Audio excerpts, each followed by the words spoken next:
Bismillahirrahmanirrahim. Wan nau'usani hurufun tansibul isma wa tarfa'ul khabara wa hiya sittatu ahrufin.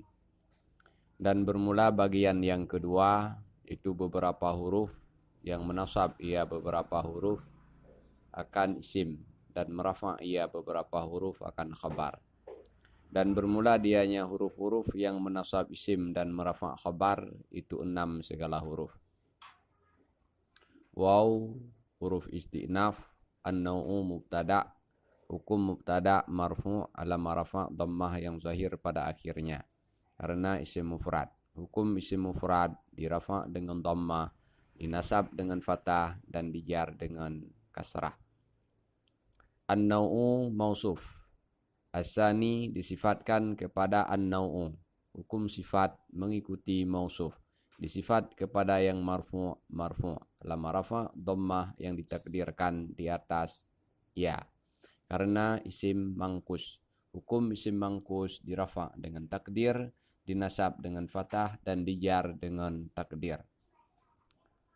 Hurufun khabar mubtada, hukum khabar mubtada marfu', lam rafa' dhammah yang zahir pada akhirnya karena jamak taksir.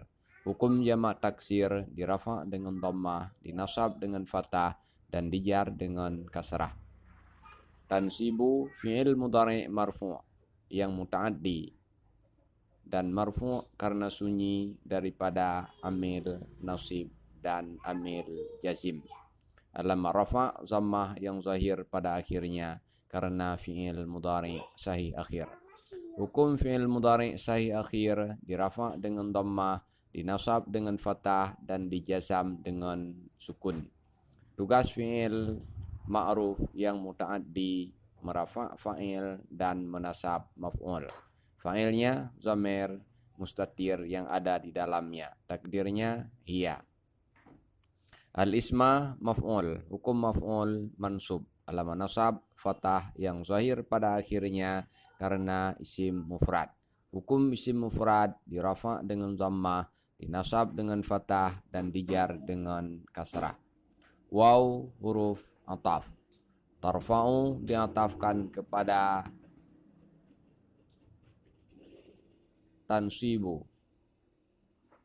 Hukum ataf mengikuti ma'tuf, diataf kepada yang marfu' alam rafa' dhammah yang zahir pada akhirnya karena fi'il mudhari' sahih akhir.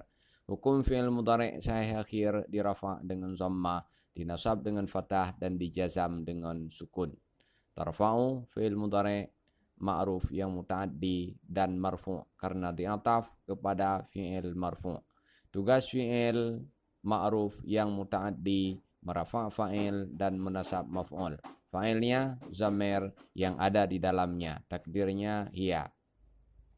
Al-khabara maf'ul, hukum maf'ul mansub, alam nasab fathah yang zahir pada akhirnya karena isim mufrad. Hukum isim mufrad dirafa' dengan dhammah, dinasab dengan fathah dan dijar dengan kasrah. Waw huruf istinaf, hiya isim zamir mufradah ghaibah, dibina atas fathah pada mahal rafa' mubtada. Sittatu khabar mubtada, hukum khabar mubtada marfu' alam rafa' dhammah yang zahir pada akhirnya karena isim mufrad. Hukum isim mufrad dirafa' dengan dhammah, dinasab dengan fathah dan dijar dengan kasrah. Sittatu mudhaf, ahrufin mudhaf ilaih, hukum mudhaf ilaih majrur dengan mudhaf, alam jar kasrah yang zahir pada akhirnya karena jamak taksir. Hukum jamak taksir dirafa' dengan dhammah, dinasab dengan fathah dan dijar dengan kasrah. Mana-mana 6, inna dan anna dan ka'anna dan lakinna dan laita dan la'alla. Sittatu mubadal min, la'alla hingga kepada inna hingga kepada la'alla isim ala sabilil hikayah dibina atas makana alai pada mahal rafa' dibadal kepada sittatu. Wallahu alam bisawab walhamdulillahi rabbil alamin.